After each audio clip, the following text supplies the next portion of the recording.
Bienvenue sur le podcast pour un plein épanouissement affectif et cognitif. Chaque vendredi, vous pourrez vous enrichir avec l'expérience d'éducateurs au sens large qui cherchent à contribuer à ce plein épanouissement. Des professeurs des écoles, des éducateurs Montessori, des chercheurs, des formateurs et même des rééducateurs. J'ai à cœur que l'école évolue pour que chaque enfant puisse développer son plein potentiel. J'essaie de faire ma part avec mes ateliers Montessori, mes formations en ligne et en présentiel, le podcast bien sûr, et mes 2 cartons dans l'éducation nationale. Pour résumer, au quotidien, j'aide les enfants à développer leur plein potentiel et j'accompagne des professeurs des écoles pour leur faire découvrir l'éducation Montessori, qui est en parfaite cohérence, adéquation avec les recherches en neurosciences. Vous trouverez plus d'informations sur mon blog, montessori-apprendreautrement.com et plein d'autres ressources. Si vous voulez recevoir gratuitement les clés les plus efficaces pour développer le plein potentiel des enfants à l'école et à la maison, vous pouvez vous inscrire en cliquant sur le lien dans les notes de l'épisode. Pour passer à la vitesse supérieure, vous pouvez vous inscrire à ma formation en ligne ou en présentiel. Vous aurez toutes les informations sur le blog. Si ce podcast vous plaît, je compte sur vous pour laisser un commentaire sur votre plateforme d'écoute et une note de 5 étoiles si vous êtes sur Apple Podcast. C'est la meilleure solution pour donner de la visibilité au podcast et contribuer vous aussi à cette révolution éducative. Et n'hésitez pas à partager les épisodes qui vous plaisent. Aujourd'hui, vous allez découvrir mon échange avec Pascale Quirion. Donc Pascale est éducatrice Montessori 3-6 ans au Canada et formatrice depuis quelques années. Donc Pascale a beaucoup d'expérience et a voyagé à travers le monde pour semer des petites graines ou répandre la bonne nouvelle, comme elle dit elle-même. Donc dans cet épisode, vous allez découvrir son avis sur le rôle de l'assistante. Ça m'a permis de voir les choses autrement et j'aime beaucoup sa vision des choses. On a parlé également des écoles traditionnelles, de l'éducation nationale au Québec, des fonctions exécutives. En tout cas, plein de sujets passionnants en rapport avec l'éducation Montessori. Je laisse place à ma conversation avec Pascale Quirion. Bonjour Pascale. Bonjour Céline. Je suis ravie de t'accueillir sur le podcast aujourd'hui. Mais je suis ravie d'y participer. Hein? Ça me fait plaisir. Voilà. Il est 8h pour toi vu que tu es au Canada. Donc, merci de prendre le temps de faire ce podcast tôt de bon matin. Est-ce que tu veux bien commencer par te présenter pour les auditeurs? Avec plaisir. Alors, moi, c'est Pascale. Je suis déjà une grand-maman de 4 petits-enfants. Et c'est grâce à ma fille qui a maintenant 36 ans. Si j'ai découvert la pédagogie Montessori, j'étais déjà toute petite, je voulais être professeure. Et j'étais à l'université et puis en enseignement, je faisais mon baccalauréat et vous dites licence, je crois, en France. Et puis, il y avait quelque chose qui ne fonctionnait pas et je trouvais pas c'était quoi qui m'embêtait. Et puis, lorsque ma fille a eu 3 ans, on cherchait pour elle une éducation, un système qui serait intéressant où est-ce qu'elle pourrait avancer à son rythme, où est-ce qu'elle pourrait aimer apprendre, où est-ce qu'elle serait toujours en mode curiosité, poser des questions, développer sa façon de penser. Alors, j'ai découvert Montessori qui s'est installé cette année-là à Québec. Alors, voilà, là, c'est là que mon histoire d'amour, finalement, avec Montessori a commencé. Et puis, je suis la maman de 4 enfants. Moi aussi, j'ai 4 petits-enfants. J'ai eu ma propre école pendant une dizaine d'années avant que le gouvernement du Québec installe le ministère de la Famille qui régule beaucoup la façon dont ça se passe. Alors, à partir de ce moment-là, j'ai dit, moi, l'administration, ça ne m'intéresse pas, je vais être avec les enfants. Alors, j'ai fermé ma petite classe que j'avais dans la maison, chez moi, au premier étage. Nous, on habitait le sous-sol, parce qu'au Québec, on a des sous-sols parce qu'il fait très froid. Alors, au sous-sol, nous, on habitait là, et puis le premier étage de la maison était consacré à ma classe de CASA. Et puis ensuite, j'ai travaillé dans d'autres écoles Montessori. Les autres s'occupaient de l'administration et puis moi, je m'occupais des enfants. Puis je grandissais finalement avec les enfants. Et puis depuis une dizaine d'années, j'ai le privilège de partager ma passion via la formation ici à Québec. Et j'ai eu le privilège aussi d'aller... Montessori, c'est grand, tu sais. Alors, ça m'a permis d'aller aux États-Unis, offrir quelques conférences, d'aller au Vietnam pour offrir des petites formations et d'accompagner aussi une équipe éducative qui est en Nouvelle-Calédonie. Alors, c'est de belles aventures, de belles opportunités qui m'ont été offertes et que j'ai saisies. Ah oui, j'imagine. Ouais. Ça t'a permis de voyager un peu partout dans le monde. Oui, oui, vraiment. Mm-hmm. D'accord. Et quand quand ton histoire d'amour a commencé, comme tu dis, qu'est-ce qui t'a tout de suite séduit dans cette pédagogie et que tu ne retrouvais pas dans la pédagogie traditionnelle? C'était vraiment l'individualité. Le privilège de pouvoir travailler avec un seul enfant et de ne pas avoir à faire, j'appelle ça de l'entertainment, de ne pas avoir à faire le clown ou à trouver des façons de l'intéresser parce que simplement par la présence, simplement par le lien qu'on créait avec l'enfant, par le plaisir de le voir découvrir, tout de suite, la magie passait, tout de suite, le matériel devenait intéressant, tout de suite, ça parlait à l'enfant, bien, tout de suite, on s'entend, là. Et puis, de les voir chacun à leur travail, de les voir investis dans leur travail, de les voir amoureux, à quelque part, de la découverte des apprentissages, c'était pour moi merveilleux, vraiment. D'accord. Et dans ta petite classe, tu avais des enfants de 3 à 6 ans? Oui, tout à fait. J'avais, oui, les petits. J'ai commencé avec 6 enfants dans la maison. Puis au fur et à mesure que les années avançaient, bien, je crois que ma réputation grandissait. Et puis, finalement, j'ai atteint un moment... À la fin, j'ai eu 30 élèves.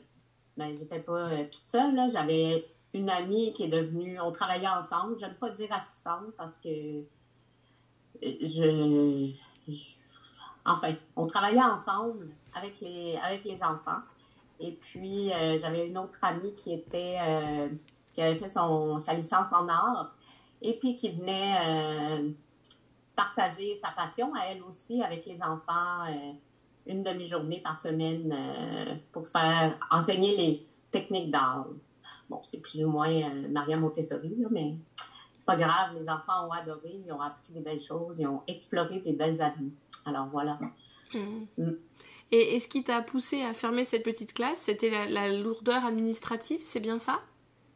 Oui, tout à fait, parce que jusqu'en janvier 2000, le gouvernement contrôlait plus ou moins ce qui se passait dans les services de garde familiaux. Alors, on avait une liberté, si on veut, quand même assez intéressante. Et puis, à partir de ce moment-là, c'était 6 enfants avec une éducatrice. On devait faire attention à tout ce qui était produit. On devait barrer les lave-vaisselle. En tout cas, tout était contrôlé. Puis, c'était comme... c'était trop pour moi. Ben, à Montessori, on a besoin d'une certaine liberté encadrée. Je suis d'accord, mais là, le cadre est vraiment trop petit. Alors, puis l'administration, je vais être franche, c'est pas ma force non plus. Alors, j'ai abandonné le projet, puis je suis allée travailler dans d'autres écoles, essayer de répandre la bonne nouvelle, quoi. Oui, j'aime bien cette expression, répandre la bonne nouvelle. Et toujours en 3-6 ou après tu as travaillé aussi en 6-12? J'ai pas eu le privilège de vraiment travailler en 6-12. C'est une pédagogie...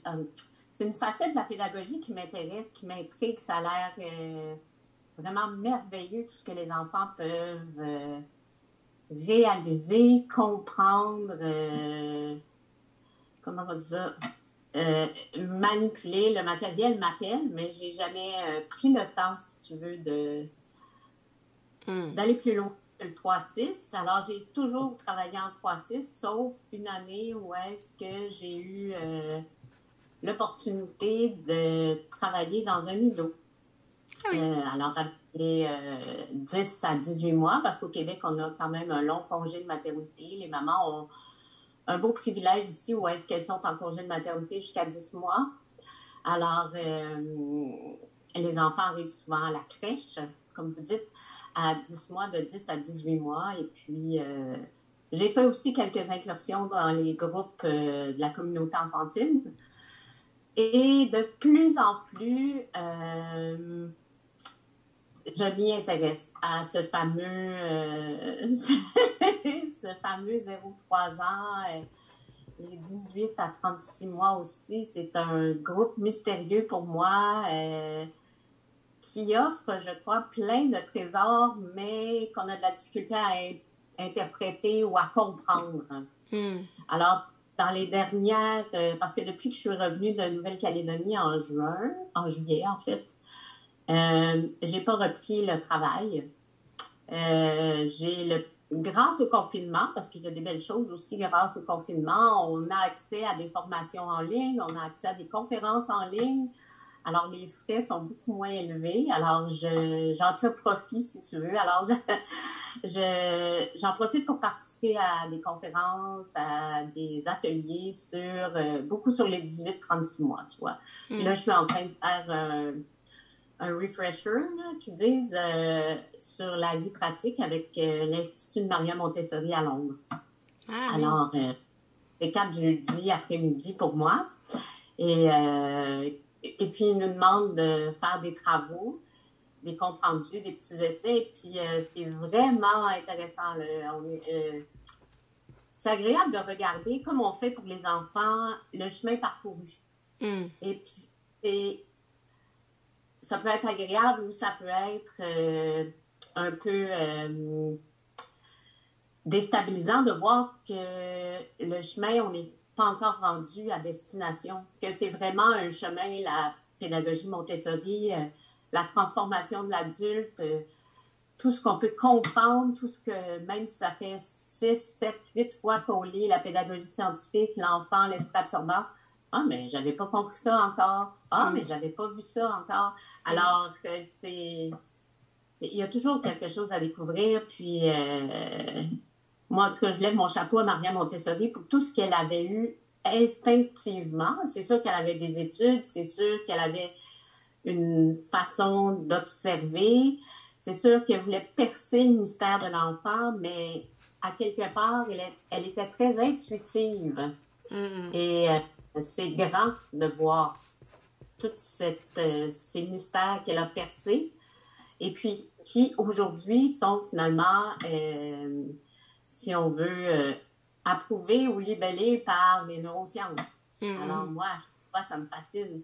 Mais oui, mais elle avait dit ça. Mais oui, mais elle avait dit ça. Alors, j'ai un petit sourire des fois, puis je me dis, bon, finalement, on n'est pas sur la mauvaise voie avec Montessori. Non. Et c'est marrant, je suis contente que tu partes sur ce sujet-là, le lien entre l'éducation Montessori et les neurosciences, parce que c'est vraiment quelque chose qui me passionne et que je creuse. Là, j'ai fait un podcast précédemment sur le lien entre les deux, en mettant en parallèle les travaux de Steve Masson et d'Angeline Stoll-Lillard. Je ne sais pas si tu connais ces deux auteurs. Je connais pas Steve Masson, mais je connais Angelina. Je suis d'ailleurs en train de lire son livre. Là. Ah oui. En français ou en anglais? Je le lis en français. Je me suis donné une pause. En anglais, D'accord. Je lis bien l'anglais, mais là, je l'avais en français, alors j'ai dit aux enfants. Voilà. Et du coup, ce qui est vraiment fabuleux, je trouve, de voir que chaque principe tous les principes que Steve Masson cite dans son livre sont étayés, enfin en tout cas les travaux d'Angeline Stoll-Lillard et l'éducation Montessori prouvent en fait que chaque principe est déjà pris en compte dans l'éducation Montessori. Et donc voilà, je suis en train de faire ce travail de recherche en mettant en parallèle leurs travaux et voilà, je trouve ça aussi fascinant qu'en une vie toute seule, enfin quasiment toute seule, Maria Montessori ait pu trouver tout ça sans IRM, sans tous les moyens qu'on a aujourd'hui, quoi. Exactement, oui. Et puis tu vois, dans dans la formation que je suis dans le refresher. Comment on dit refresher en français? Refresher. Non, j'ai un mot qui me vient, mais ça doit pas être le bon. Non, rafraîchissement, non, c'est pas ça. Cours de... Ah, non, j'ai pas le mot français qui vient. Un cours d'appoint. Oui, voilà. Et puis, elle fait beaucoup le lien, justement, entre les neurosciences, le développement, finalement, des fonctions exécutives et le matériel de... Parce que là, on se concentre sur le matériel de vie pratique. Et puis, comment la motricité fine va venir supporter le développement des fonctions exécutives. Puis quand la motricité n'est pas là, bien, les fonctions exécutives vont venir supporter. Et puis, réaliser que l'enfant est en construction jusqu'à 25 ans. Tu sais, moi, j'ai 3 jeunes adultes à la maison. Puis des fois, pendant la journée ou pendant la semaine, je me dis qu'il est encore en développement. Il est encore... c'est pas encore fini. C'est pas encore fini.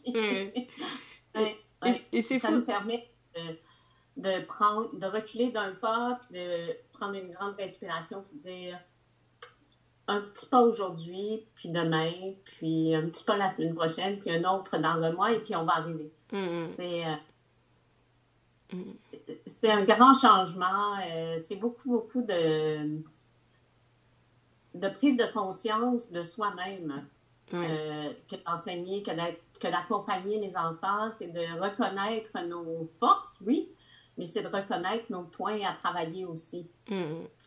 Et d'être capable de développer avec notre collègue. Moi, je dis souvent aux étudiantes qui sont en formation avec moi que on devient un couple. Et puis, il faut apprendre à se connaître. Et puis, la communication est primordiale.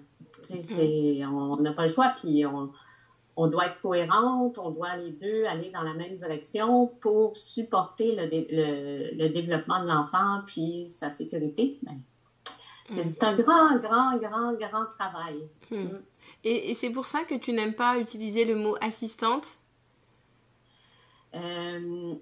Oui. Mais j'ai eu le privilège, si tu veux, de toujours travailler avec quelqu'un qui avait eu sa formation. Et puis, je me suis questionnée l'année dernière, avant de partir à Nouméa, sur comment on travaillerait, Rebecca et moi, parce que l'année d'avant, elle était assistante, puis là, elle allait devenir responsable de classe. Et puis, ça m'a toujours questionnée parce que j'ai de la difficulté à comprendre comment quelqu'un qui a un rôle, si on veut, plus effacé, c'est ma vision là, que je te partage, qui a un rôle plus effacé, peut avoir un impact sur l'enfant. Comment quelqu'un qui est plus ou moins considéré par l'enseignante, si on veut, la responsable, peut, lorsqu'elle va aller voir un enfant, est-ce que tu aimerais trouver un travail? Est-ce que peut avoir cet impact-là? Tu sais, souvent, l'enfant, il va regarder pour voir si la responsable ou elle regarde. Qu'est-ce qui se passe? Alors, moi, j'aime bien dire... ça a toujours fonctionné, c'est que lorsqu'une est en présentation, l'autre va être plus en mode je vais travailler avec l'ambiance, je vais être à l'affût plus. Et puis quand c'est l'inverse, quand l'autre s'installe en présentation avec l'enfant puis qu'elle est avec l'enfant, ben puis les enfants, ça a toujours bien fonctionné. Les enfants le savent et puis ils nous connaissent, hein, les enfants. C'est pas très long. Moi, j'ai 4 enfants, puis je dis toujours qu'après 5 minutes, ils connaissent très bien c'est qui leur maman, puis c'est qui leur papa, puis ils savent comment venir nous chercher. Puis moi, j'ai 4 enfants, puis c'est 4 façons différentes. Hein, Alors, les enfants, ils nous connaissent bien, puis ils savent aussi ils sentent lorsqu'on les aime, avec un grand A, puis qu'on les respecte. Eh bien, oui, ils vont essayer, là, c'est pas magique, puis les enfants, c'est des enfants, puis nous, des fois, on a des moins bonnes journées, mais en tout cas, moi, j'aime bien travailler en équipe. Moi, mon papa et maman dans une maison. Les deux ont leur place et puis les deux, on marche dans la même direction et puis les deux, on a une façon, c'est assurément différente de voir l'enfant, mais qui est aussi très bien. Alors, c'est bien d'en discuter. C'est intéressant ton point de vue parce que je me suis toujours demandé quel était le rôle d'une assistante dans une ambiance Montessori quand il y a une assistante et une éducatrice. Et là, en fait, j'ai l'impression que toi, il n'y a pas l'assistante qui... Enfin, personne ne voit mes mains là, vu que c'est un podcast, mais c'est comme si les deux personnes étaient à la même place, quoi. Qu'il n'y avait pas de différence de pouvoir ou de... Voilà, les deux personnes sont formées et peuvent présenter le matériel aux enfants, se préoccuper de l'ambiance, mais voilà, comme si les deux personnes avaient le même rôle, en fait. Oui. Mais oui, exactement. Tu vois, puis il va arriver, ça m'est arrivé, pas très souvent, mais ça m'est arrivé 2 fois dans ma carrière. Ça fait un an ou 2 que je travaille d'avoir des enfants avec qui, tu vois, il y avait, ce lien-là était fragile, mais avec le lien de l'enfant avec ma collègue était très fort. Alors, est-ce que j'empêche l'enfant d'être heureux d'apprendre parce qu'il y a un inconfort avec moi? Je vais toujours me rappeler c'était Pierre-Alexandre, je pense qu'il s'appelait. Louis-Alexandre. On aimait beaucoup jouer ensemble, tout allait bien. À l'exception des présentations. Il n'était pas confortable quand je faisais des présentations. Il travaillait mieux avec ma collègue. Alors, mais pourquoi est-ce que j'aurais forcé Louis-Alexandre à travailler avec moi quand avec ma collègue, c'était fluide, il y avait de l'intérêt, il y avait de l'engagement. Au lieu de brimer ça, je trouve que c'est mieux de l'encourager. Et alors voilà, c'est travailler avec lui, puis c'est pas grave. J'ai continué de l'inviter, j'ai continué de lui proposer de travailler avec lui. Alors, il y avait des choses, quand c'était le moment de desservir la table, quand c'était le moment de faire autre chose dans la classe, c'était parfait. Mais pour les présentations, il était venu avec ma collègue. Alors voilà, c'est soit bien avec Babette et puis moi, on fera autre chose ensemble, c'est tout. Mais ça, c'est possible si l'assistante, entre guillemets, est formée aussi pour les présentations. Parce qu'une assistante, normalement, n'est pas formée pour toutes les présentations. On n'a pas la même connaissance, voilà. Oui, exactement. Tu vois, hier, justement, on en parlait pendant la petite formation. La petite formation, j'aime pas se dire ça. Mais elle mettait en lumière le fait que, tu vois, tout ce qui est de d'inviter l'enfant à se mettre au travail et le rangement, comme quoi, sont 2 étapes très importantes dans le développement de l'enfant, dans le développement des fonctions exécutives, parce que l'enfant... à ce moment-là, travaille le développement de sa mémoire de travail et la flexibilité cognitive. Parce que, qu'est-ce que je dois faire après? Qu'est-ce que je dois faire après? Qu'est-ce que je fais avec ce matériel-là? Tout ça. Alors, ce sont des étapes importantes. Et souvent, ce sont les étapes qu'on confie à quelqu'un qui n'a pas la formation, à quelqu'un qui n'est pas, malheureusement, parce qu'elle n'a pas eu cette formation-là, éveillé à tout ce qu'il y a derrière le rangement. Alors, souvent, quand un matériel traîne ou est laissé sur la table, l'assistante peut avoir tendance, ou même les enseignantes, à dire, je vais le ranger, moi. Au lieu d'être fort et de dire, est-ce que tu te souviens qu'est-ce qu'on fait? Est-ce que, qu'est-ce qu'on fait avec la débarbouillette? Ah oui, c'est vrai. Au lieu de l'amener à réfléchir puis à aller chercher dans sa mémoire, puis à faire les mouvements, puis on va le faire à sa place. Alors, c'était simplement des petites attentions qu'elle disait, puis des petits mots, puis c'est vrai, elle a raison, dans le fond, où est-ce qu'on confie beaucoup à l'assistante sans l'avoir préparée, elle aussi.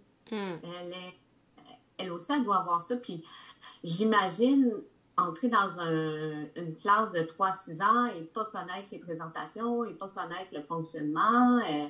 C'est beaucoup pour elle aussi à apprendre, puis apprendre à découvrir l'enfant, parce que chacun est différent, chacun a ses beaux côtés, mais chacun a sa façon de travailler puis de communiquer. Alors que c'est un grand travail que d'être assistante. C'est un très grand travail qui demande une formation. Oui. On ne peut pas confier cette tâche-là, ce rôle-là, cette responsabilité-là à quelqu'un qui n'est pas au courant du contrat. Ben oui. Mais en t'entendant, je me rends compte vraiment, je prends conscience de l'importance de l'assistante aussi, et que dans l'idéal, ça serait 2 éducateurs formés qui ont reçu la même formation et qui se partagent comme tu faisais avec ta collègue. Oui, ben pour moi, c'est la façon idéale. Quand on est capable de réguler les présentations, quand on est capable de... Tu sais, c'est sûr qu'on ne va pas aller faire la tonne de présentations. Il faut être capable de respecter l'enfant aussi. Est-ce que dans son rythme? Et moi, je crois que l'enfant est gagnant. Puis que l'adulte aussi. Parce que quand on est dans le rôle de l'assistante, si tu veux, on n'est pas... c'est peut-être moins lourd ou quand je suis pas en charge du groupe tout le temps, j'ai pas cette pression, quoique j'ai jamais vraiment senti la pression, là, mais pour plusieurs, c'est une pression d'être responsable. Mais, en étant assistante, mais tu peux, pendant une petite demi-heure, faire et regarder les enfants d'une autre façon. Et les enfants aussi apprennent à faire confiance à un autre adulte. Et à ce moment-là, lorsqu'on se permet ou on s'offre le 15 minutes quotidien d'observation de notre classe, ça se fait plus fluidement parce que les enfants sont habitués aussi à une certaine autonomie, à une certaine indépendance de l'adulte. Alors, c'est peut-être que ça favorise l'observation. Je ne sais pas, j'ai développé mes talents pour travailler avec une assistante. J'ai toujours travaillé avec une collègue. D'accord. Et à quel moment dans ta carrière tu as commencé à être formatrice? Ça faisait déjà 20 ans que je travaillais avec les enfants. Et c'est une opportunité qui m'a été offerte parce qu'à Québec, il n'y en avait pas de formation. Même au Québec, il n'y en avait pas de formation Montessori. Et puis, ça existait en Ontario. Il y avait quand même une demande. Alors, tu sais très bien que le nom Montessori n'est pas protégé et que, bon, il y a une douzaine d'années, c'était moins répandu, si tu veux. Mais les gens étaient intéressés à suivre la formation et il n'y en avait pas. Et je ne sais pas si c'est une particularité, ici, les crèches sont ouvertes toute l'année et on n'a que 2 semaines de vacances au Québec. Alors, l'idée de partir 1 an sans salaire pour aller faire sa formation à l'extérieur du pays ou de partir 2 étés pour aller vivre en France pour faire sa formation, mais c'est pas que c'est impossible. Quelqu'un qui veut réussir. Mais c'est beaucoup plus d'exigences.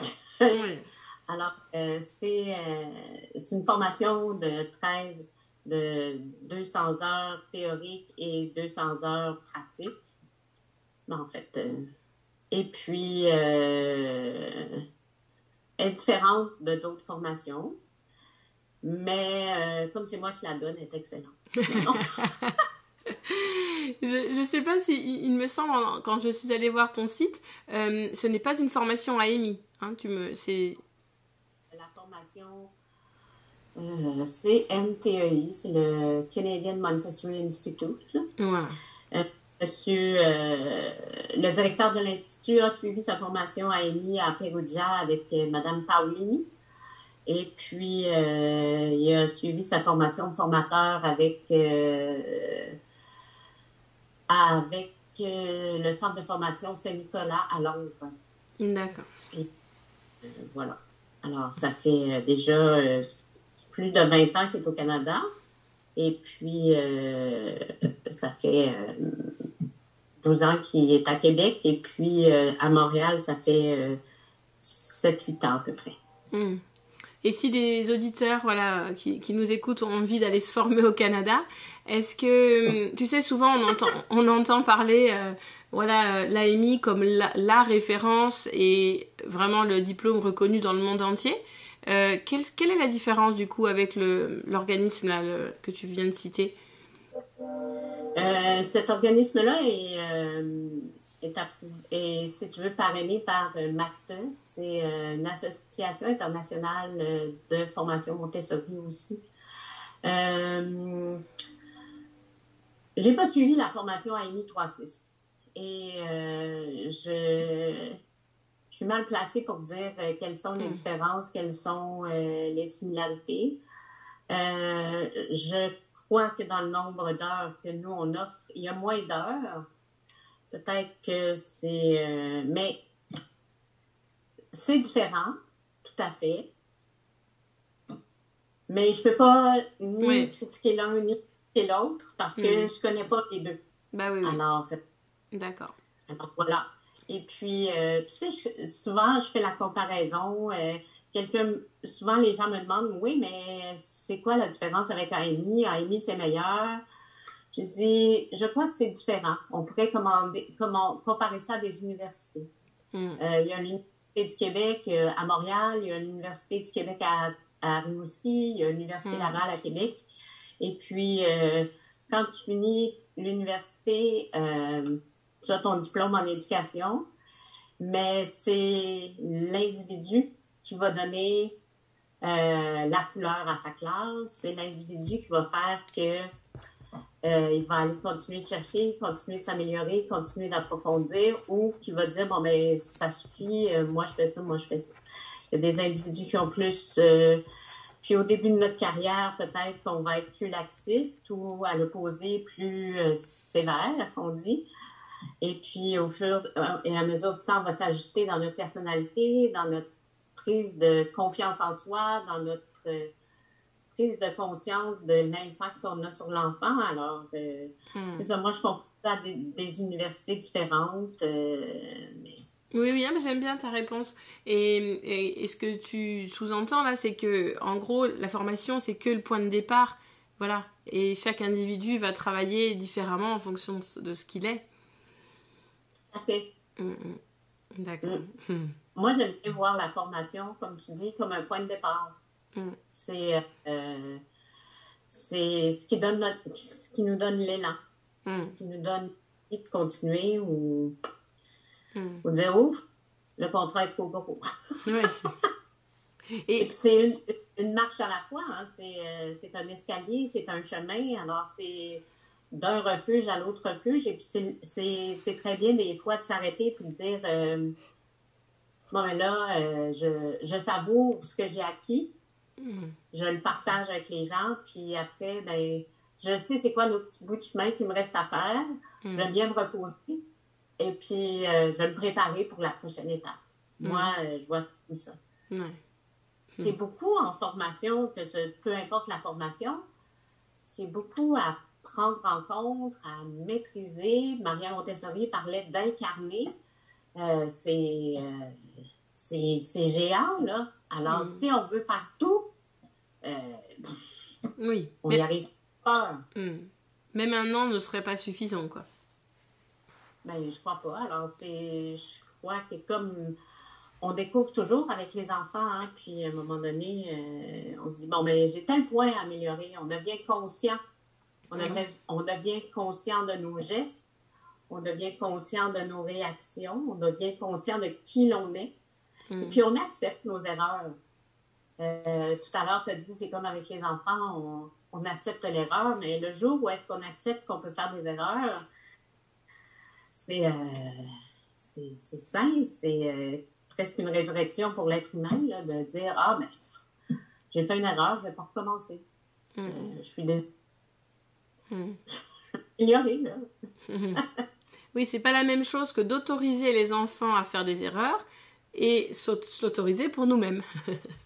Non, c'est très différent. C'est très, très différent. On est très bon pour les enfants, mais on est très exigeant pour nous-mêmes.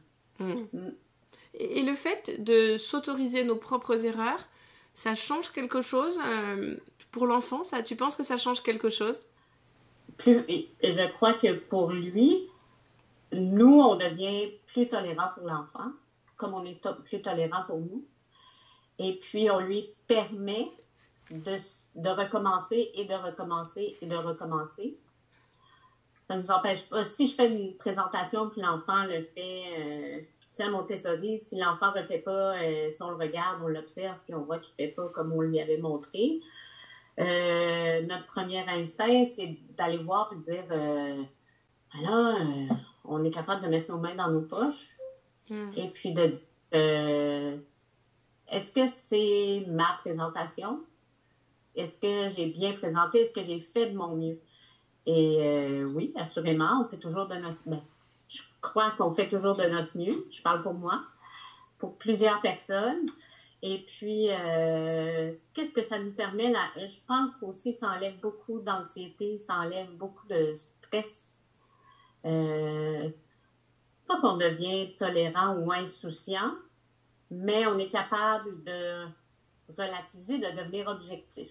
Alors aujourd'hui, tu sais, à chaque journée qui commence avec un enfant, c'est une nouvelle journée.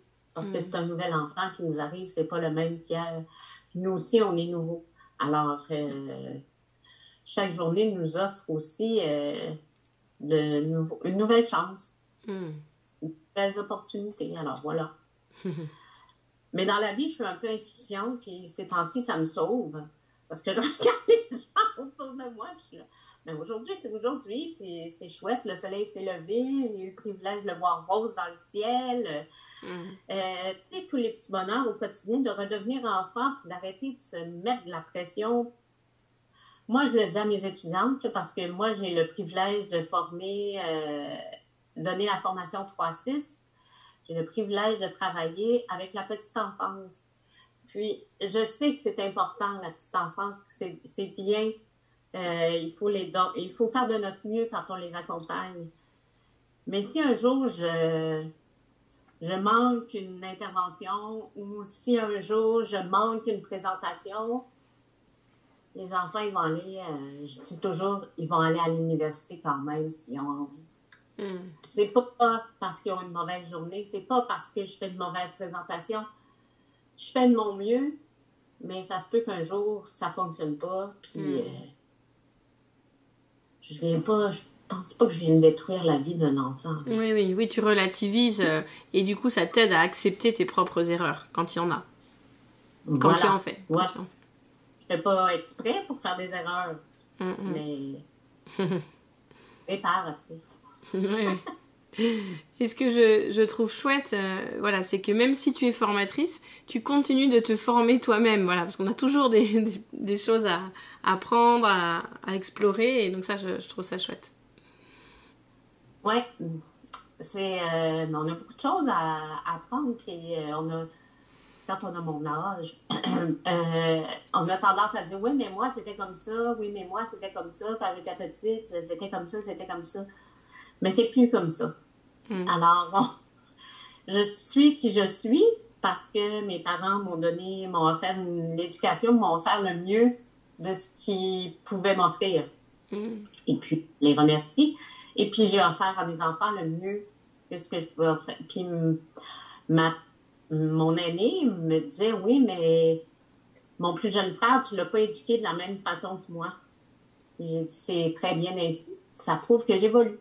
Alors, quand tu étais avec moi, c'était sévère, c'était ça. Là, on dirait que c'est moins.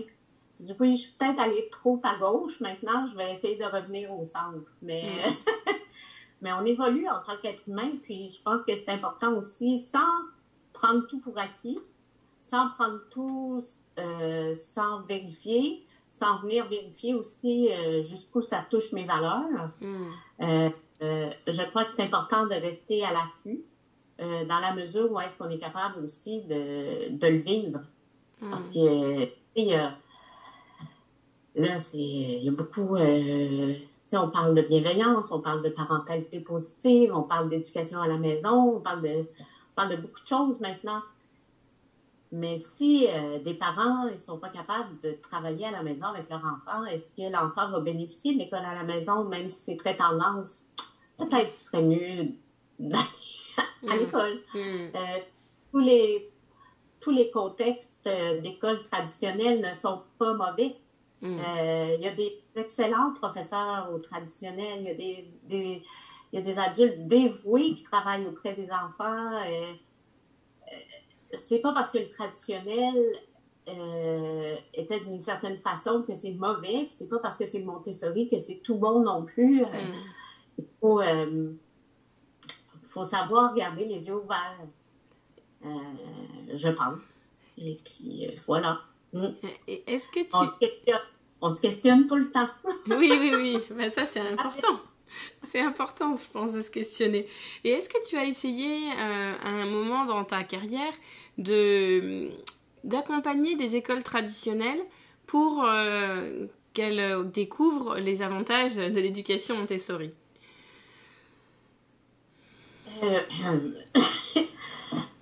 J'ai eu ce privilège-là à Nouméa parce que j'accompagne une école Montessori qui m'a contactée il y a déjà en 2017, donc ça fait 3 ans que je les accompagne en coaching parce qu'ils ouvraient une école. C'est une association de parents qui ont ouvert une école Montessori pour offrir autre chose à leurs enfants. Et puis, j'étais allée donc à Nouméa et puis on avait fait une semaine découverte. Alors, c'était une semaine où pendant 5 jours, j'ai présenté les grandes lignes de la philosophie de la pédagogie Montessori et j'ai présenté quelques activités. Toujours en disant que on s'improvise pas professeur Montessori et puis qu'il y a toute une philosophie qui soutient le matériel. Et puis voilà. Et de cette première semaine est ressortie une amitié avec une enseignante qui est au traditionnel. Et puis qui a vraiment accroché avec la pédagogie Montessori. Non seulement avec au préscolaire, on parle souvent de plateaux, là. On va faire des plateaux. Mauvais film, en fait.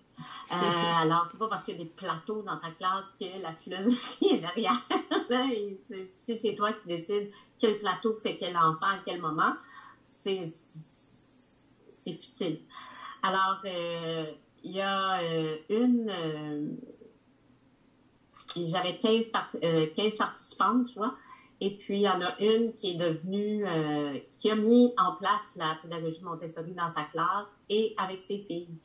Et puis, elle est revenue cet été pour compléter, puis on est toujours resté en lien, et puis il y a un travail qui se fait, puis elle, de son côté, elle sensibilise, si tu veux, les gens dans son école. Et c'est un long travail que de sensibiliser l'école traditionnelle ou même les crèches traditionnelles à Montessori. Mais moi, je crois beaucoup un pas à la fois. Déjà, on les sensibilise à l'autonomie, au respect de l'enfant, au respect du rythme de l'enfant. J'ai eu en tête une crèche à Québec qui... Les éducatrices sont venues suivre la formation avec moi et puis on peut pas tout bouleverser en une fois. Il faut donner le temps à l'humain de s'adapter. Alors moi, je crois beaucoup, oui, on garde les yeux rivés sur la Lune, sur les étoiles, mais on va arriver, tu sais, on va y arriver. Oui. Une étape à la fois tant qu'on garde notre objectif. On peut pas tout changer vite. Alors moi, je que c'est un petit pas à la fois, puis félicitations, je me donne une petite tape sur l'épaule, j'avance, et puis je suis prête pour mon autre petit pas, puis tu sais, chambouler les horaires d'une garderie au complet, c'est quelque chose, parce qu'il faut chambouler l'horaire de mettre en place, disons, la collation individuelle, au lieu de faire tout le monde, on mange la collation. eh bien, ça veut dire que la cuisinière, elle ne peut pas tout de suite laver sa vaisselle, elle ne peut pas tout de suite Alors, il y a beaucoup de... Ça implique beaucoup de choses. Alors, moi, je respecte les gens. C'est plus ma philosophie, un pas à la fois, parce que sinon, c'est trop, puis on ne le fait pas à la fin. Mais moi, je suis comme ça aussi, là, c'est un pas à la fois. Moi, j'ai jamais réussi à me mettre au régime, à arrêter de boire, à faire de l'exercice 4 fois par semaine, tout ça dans la même semaine.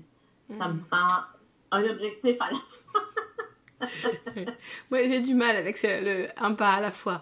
Moi, j'ai plutôt tendance à faire 3 pas de géant et du coup, quand voilà, je trouve que le fossé en France entre les écoles traditionnelles et les écoles Montessori, le fossé est tellement important que, alors c'est peut-être moi, hein, je ne suis pas assez patiente, mais j'aimerais réussir à entraîner plus de professeurs des écoles.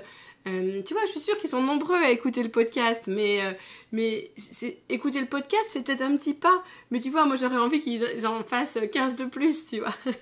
Oui. Mais c'est un petit pas qui va les amener à faire l'autre petit pas. Mais je comprends ce que tu veux dire. Tu sais, mais je crois que votre réalité en France est aussi différente que de notre réalité ici au Québec, au niveau de l'éducation nationale. Parce que ma fille qui a 23 ans, elle fait sa licence en éducation et puis elle est associée avec une classe de stage. Et puis, lorsqu'elle revient, bon, ben, elle me partage ses expériences de stage et tout. Et puis, tu vois, ne serait-ce que dans l'aménagement des classes, maintenant, beaucoup au Québec, on va avoir des classes flexibles où est-ce que l'enfant peut travailler couché par terre, il peut travailler debout à un bureau, il peut travailler... Alors ça, maintenant, c'est plus commun que c'était. Le travail d'équipe est beaucoup plus commun. Alors, tu vois, doucement, ça change. Doucement, il faut s'ouvrir. Mais tu sais, nous, on est jeunes, on n'a que 300 ans, 400 ans. Vous êtes en France, puis c'est pas vous avez une expérience qui est plus vieille que la nôtre, plus ancrée dans les traditions. Alors, c'est peut-être un petit peu plus long à changer aussi. Oui. Il faut que je m'arme de patience pour... voilà. Tu sais, c'est comme un enfant qui apprend à tracer ses chiffres ou à travailler avec les fuseaux.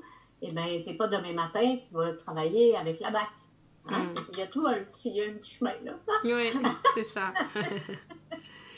Et, si tu veux bien, Pascal, j'aimerais avant de passer aux 3 petites questions habituelles voilà, pour conclure, j'aimerais qu'on finisse quand même par les fonctions exécutives. Tu l'as cité plusieurs fois et je me dis peut-être que certains auditeurs n'ont pas encore entendu parler de ces fonctions exécutives.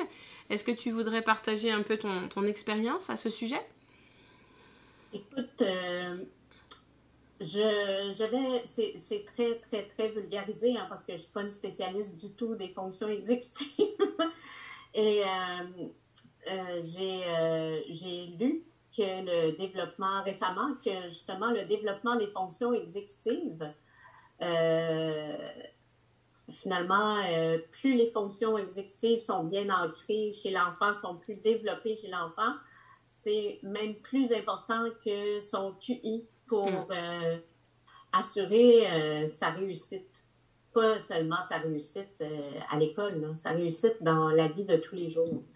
J'ai dit, ah, wow, c'est fort, hein, c'est incroyable. Alors, cette capacité d'inhibition, puis je le vois même chez moi, je le vois chez mes enfants, cette capacité de se mettre au travail puis de créer notre bulle sans se faire déranger par tout ce qui pourrait arriver. Cette capacité de mémoire de travail, de flexibilité cognitive. Et puis, comment à Montessori, sans le savoir, tout ça se développe. Parce qu'on parle souvent de développer la concentration, mais développer la concentration, c'est justement soutenir, si tu veux, le développement de tout ce réseau de fonctions cognitives et simplement de comprendre comment, lorsque l'enfant a acquis tu sais, dans nos classes de 3-6, nos classes de CASA, on a la, voyons, la séquence de verser. Verser les matières sèches, ensuite verser de l'eau, ensuite... Alors, lorsque l'enfant apprend à verser, il verse d'abord des matières sèches d'un contenant à un autre. Alors, une fois que le geste est bien acquis de verser, toute la démarche de verser, la mémoire des muscles s'en va dans une mémoire. Alors, libère un espace, si tu veux, au niveau des apprentissages. J'ai plus besoin d'apprendre, de réfléchir au geste de verser qui est acquis. Alors maintenant, je vais pouvoir me concentrer sur le fait d'arrêter quand c'est le temps pour verser de l'eau, de verser simplement dans l'autre pichet. Ensuite, je vais verser jusqu'à la ligne parce que là, je sais verser, mais il faut que j'apprenne à arrêter à temps. Alors, tout cet espace préfrontal qui est libéré parce que l'apprentissage est fait, s'en va dans la mémoire, puis là, il y a des circuits qui se font. Moi, en tout cas, je lis ça, puis je suis là, mon Dieu, qu'on est bien fait, mon Dieu, qu'on est bien fait, notre cerveau, et de savoir aussi que c'est toujours en développement. Hein. On dit 25 ans, mais finalement, c'est toujours en développement. De savoir qu'en faisant nos petits gestes de vie pratique, donc la vie pratique, elle est importante dès qu'on entre dans une classe CASA, puis elle a son importance jusqu'au moment où on quitte la classe CASA pour aller au primaire. Alors, c'est faux de dire qu'à partir de 4 ans, les enfants ne font plus de vie pratique. Ils en ont encore de besoin pour développer leur fonction exécutive, cette capacité d'inhibition-là, le désir aussi du geste précis, de la précision, ce besoin d'ordre, toutes les périodes, tout ce que Maria Montessori a dit, là, mais ça s'avère que c'est vrai. Tu vois, quand je suis allée à l'UMEA pour travailler, je me suis dit que j'allais avoir un laboratoire. J'allais mettre en place tout ce que mes étudiants me disent. Oui, mais moi, dans ma classe, ça ne fonctionne pas parce que, oui, mais moi, dans ma classe, ça ne fonctionne pas. Alors, j'ai dit, bon, ben là, en allant à l'UMEA, je vais mettre en place tout ce que je dis depuis 10 ans.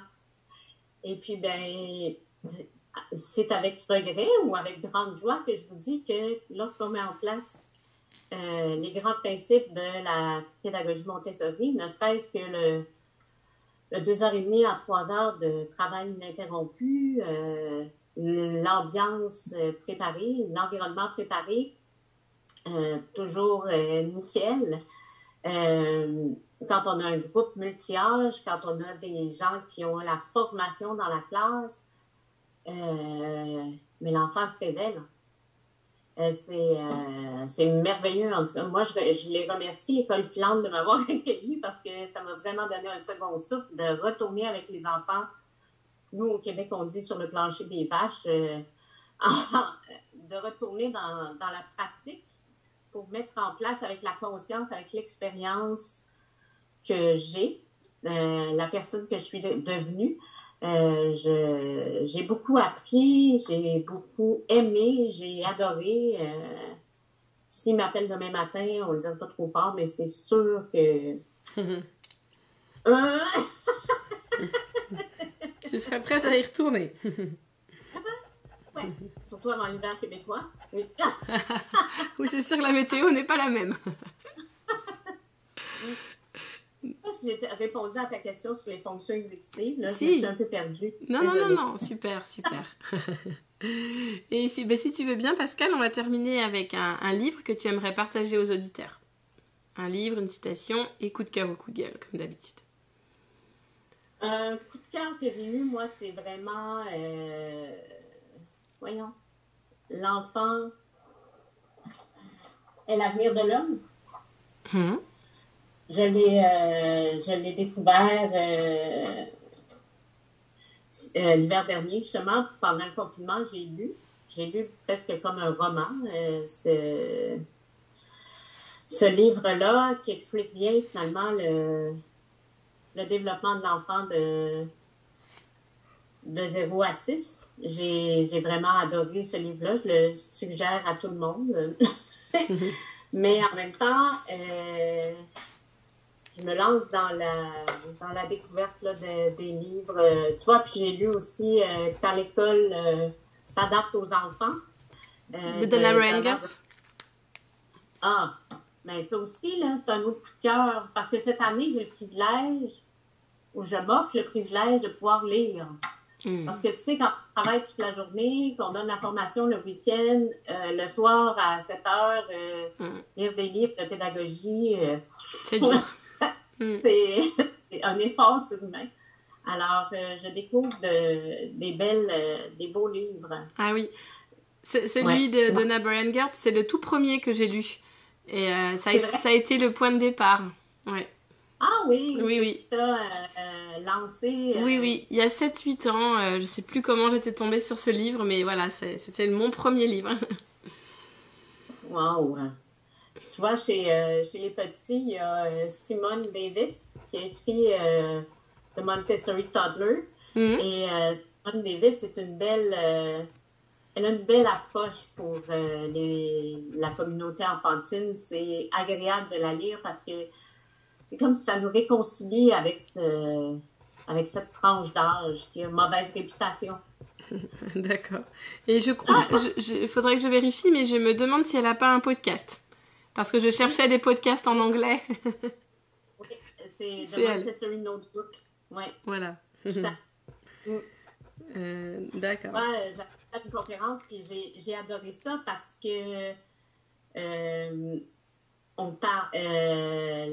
la conférencière parlait justement de comment on anticipe. Alors, les enfants de 2 ans, on parle souvent du Terrible 2. Alors, dès qu'ils ont déjà, on anticipe ce Terrible 2, la crise du Terrible 2. Alors, quand le Terrible 2 arrive, mais à quelque part, c'est pas si terrible que ça.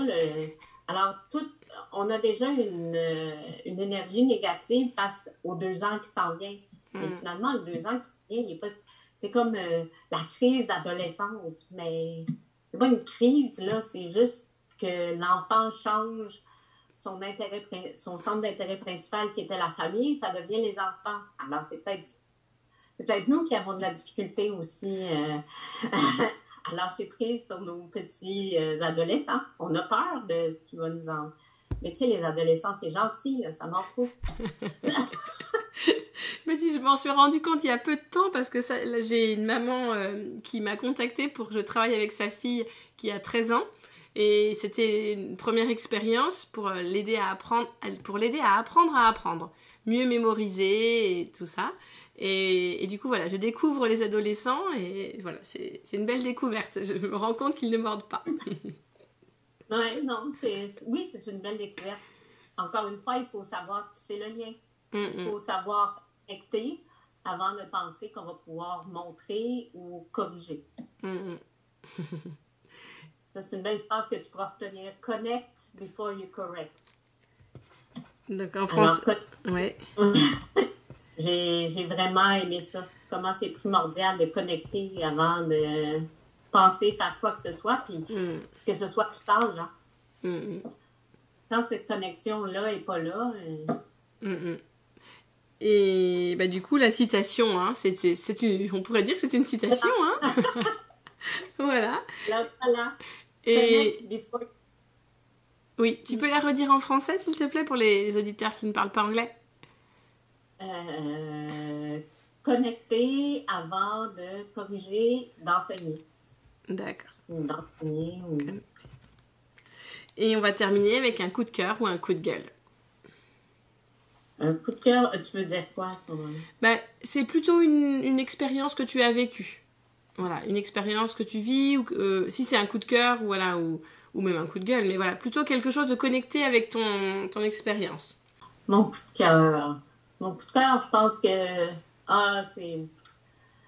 Tu sais, on dit le matériel sensoriel, comment ça ouvre Montessori, mais il faut que ce soit l'enfant qui fasse ses liens. Et puis, je vais te parler de mon petit-fils, j'ai pas de parti pris, qui traçait les sons. Alors, il traçait le H. Et puis, on trace H, et puis il dit la professeure lui dit, mais H, ça fait pas de son. C'est silencieux, mais si on le met avec un K, ça devient ch. Si on le met avec un P, ça devient F. Et puis là, Augustin a regardé son enseignante et il dit, mais c'est comme 0 alors. Parce que 0, c'est rien. Mais si on le met avec un 1, ça devient 10. Si on le met avec un 2, ça devient 20. Si on le met avec un 5, ça devient 50. Waouh, quelle belle connexion. Enfin, ouais. Ça, c'est grand. Ah ouais. C'est grand, c'est grand. Ouais. Ouais, très, très beau. Et c'est notre Augustin à nous. Ouais.